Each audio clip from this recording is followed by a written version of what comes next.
सूरज ढल रहा था। समुद्र की लहरें सुनहरी रोशनी में चमक रही थीं। नाव पर बैठे लोग हंसी ठिठोली में मग्न थे। कुछ गाने गा रहे थे, कुछ मोबाइल से तस्वीरें खींच रहे थे। हर किसी को लग रहा था कि ये यात्रा उनकी जिंदगी की सबसे यादगार यात्रा बनने वाली है। रोशनी खिड़कियों जैसी आंखों से समुद्र की गहराई को निहार रही थी। हवा उसके बालों को छूकर निकल रही थी। वो पल उसके लिए किसी सपने जैसा था। श्याम थोड़ी दूरी से उसे देख रहा था। उसकी नजरें हर बार रोशनी पर टिक जाती थीं। वो सोच रहा था, काश मैं इसे कह पाता कि मेरी धड़कनें सिर्फ इसके नाम पर चलती हैं। लेकिन उसके होंठों पर चुप्पी थी। बस इतना कर सका कि जब नाव का झटका लगा तो रोशनी का हाथ थाम लिया और झेंपते हुए बोला, संभल कर, गिर जाओगी। रोशनी हल्की मुस्कुराई। उसकी मुस्कान ने श्याम के दिल की धड़कन और तेज कर दी। अचानक सब बदल गया। आसमान पर काले बादल छा गए। ठंडी हवाएं तूफानी झोंकों में बदल गईं। लहरें छोटी नाव से कई गुना ऊंची उठने लगीं। लोगों की हंसी अब चीखों में बदल चुकी थी। नाव के किनारे टकराती लहरें इतनी ताकतवर थीं कि नाव डगमगाने लगी। किसी ने चिल्लाकर कहा, सब लोग पकड़ लो, तूफान आ रहा है। श्याम ने तुरंत रोशनी का हाथ थाम लिया। उसकी आंखों में डर था, लेकिन साथ ही एक अजीब सा विश्वास भी, जैसे ये हाथ कभी नहीं छूटेगा। लेकिन किस्मत को कुछ और ही मंजूर था। एक विशाल लहर ने नाव को पलट दिया। पानी की गहराई ने सबको अपने अंदर खींच लिया। हर तरफ अफरा तफरी, चीखें और बिखरे हुए सामान तैर रहे थे। श्याम ने पानी के भीतर अपनी पूरी ताकत लगाकर रोशनी का हाथ थामने की कोशिश की, लेकिन लहरों का दबाव इतना तेज था कि दोनों अलग हो गए। रोशनी चीखी, श्याम! श्याम की आंखों से आंसू बह निकले, लेकिन पानी में घुलकर गायब हो गए। पता नहीं कितने समय बाद श्याम ने आंखें खोलीं। उसने खुद को एक सुनसान किनारे पर पाया। बालों में रेत अटकी थी, शरीर चोटों से भरा हुआ था, कपड़े फटे हुए और शरीर बुरी तरह थका हुआ। चारों तरफ बस समुद्र की गर्जना और उड़ते हुए सीगल्स की आवाज थी। आसमान में बादल अब भी गरज रहे थे। श्याम ने सांस संभालने की कोशिश की। उसका पहला ख्याल था, रोशनी कहाँ है? वो लड़खड़ाते हुए उठा, इधर उधर भागा। उसकी आंखें लाल हो चुकी थीं, दिल जोर से धड़क रहा था। अचानक उसने देखा, कुछ दूरी पर रेत पर कोई बेहोश पड़ा है। वो दौड़ा और जैसे ही पास पहुंचा, उसकी दुनिया थम गई।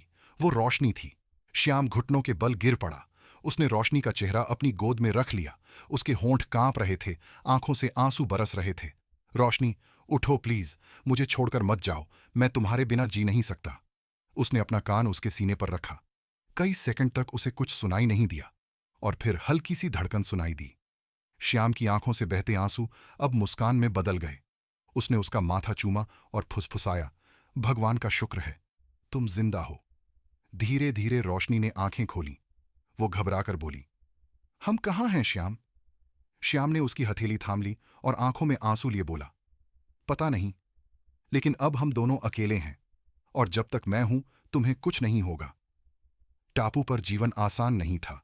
शुरू के दिन बहुत कठिन थे। भूख से पेट में आग, प्यास से होंठ फटते। दोनों को फल और नारियल से ही गुजारा करना पड़ता। रातें सबसे डरावनी थीं।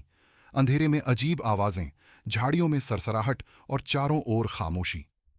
पहली ही रात रोशनी डरकर श्याम से लिपट गई। श्याम ने उसे अपनी बाहों में भर लिया। उसके दिल की धड़कनें इतनी तेज थीं कि रोशनी को साफ सुनाई दे रही थीं। उसने आंखें बंद कीं और फुसफुसाई, अगर तुम साथ हो तो मुझे डर नहीं लगेगा। श्याम ने उसके माथे पर हाथ फेरते हुए कहा, जब तक मैं जिंदा हूं तुम्हें कुछ नहीं होने दूंगा। उस पल दोनों के बीच एक अनकहा वादा बन गया। एक दिन रोशनी लकड़ियां इकट्ठी करने जंगल में गई। अचानक उसका पैर फिसला और गहरी चोट लग गई। खून बह रहा था। वो दर्द से चिल्लाई। श्याम दौड़कर आया। उसने बिना सोचे अपनी शर्ट फाड़ी और उसका घाव बांधा। रोशनी की आंखों में आंसू थे। वो श्याम का चेहरा देखते हुए बोली, तुम क्यों इतना दर्द उठा रहे हो मेरी वजह से? श्याम की आंखों में भी नमी थी। क्योंकि तुम्हारे बिना मैं जी ही नहीं सकता रोशनी। रोशनी ने कांपते हाथों से श्याम का चेहरा छुआ। वह पहली बार महसूस कर रही थी कि इस टापू पर सब कुछ खो जाने के बावजूद उसे सबसे अनमोल सहारा मिल गया है। उस रात आग के पास बैठते हुए दोनों इतने करीब आ गए कि खामोशियों ने भी उनकी मोहब्बत को महसूस किया। कुछ दिनों बाद झोपड़ी बन गई। जीवन थोड़ा आसान हुआ। रोशनी अक्सर समुद्र किनारे बैठकर सोचती, अगर ये आखिरी जगह है तो क्या मैं अपनी पूरी जिंदगी श्याम के साथ बिता पाऊंगी? श्याम उसके पास आया और धीमे स्वर में बोला, रोशनी, पता नहीं हम इस टापू से कभी बाहर जा पाएंगे या नहीं, लेकिन अगर जिंदगी यहीं खत्म भी हो तो मैं चाहता हूं ये तुम्हारे साथ खत्म हो। रोशनी की आंखों से आंसू बह निकले। उसने सिर श्याम की छाती पर रख दिया और फुसफुसाई, मैं भी तुम्हारे बिना कुछ नहीं हूं श्याम। अगर मौत भी आई तो तुम्हारे साथ जीना और तुम्हारे साथ मरना चाहती हूं। लहरों की आवाज, चांदनी और उनकी धड़कनों ने मिलकर उनके प्यार को एक नया रूप दिया। महीनों बाद रोशनी मां बनने वाली थी। श्याम की आंखों में खुशी और डर दोनों थे। इस टापू पर बिना किसी मदद के हम कैसे करेंगे? रोशनी ने उसका हाथ थामकर कहा, जब हम दोनों साथ हैं तो हर मुश्किल आसान हो जाएगी। और जब बच्चे की पहली रोने की आवाज गूंजी तो सुनसान टापू भी जिंदा हो उठा। श्याम ने बच्चे को अपनी गोद में लिया, रोशनी की आंखों में देखा और कहा, अब हमारा प्यार हमेशा जिंदा रहेगा। मुस्कान हर दर्द भुलाने के लिए काफी थी। श्याम झोपड़ी को मजबूत करता, रोशनी बच्चे को गले से लगाकर लोरियां गाती। लहरें अब उन्हें डराती नहीं थीं, वे उनकी जिंदगी का हिस्सा बन चुकी थीं। रात में समुद्र की गर्जना में भी उनका प्यार अडिग था। हम हमेशा साथ रहेंगे, चाहे कुछ भी हो, श्याम कहता। उनकी कहानी सिखाती है कि जहां प्यार और भरोसा हो, वहां सबसे सुनसान टापू भी घर और अपनापन बन जाता है। अगर यह कहानी आपके दिल को छू गई हो तो वीडियो को लाइक और चैनल को सब्सक्राइब करना मत भूलिए।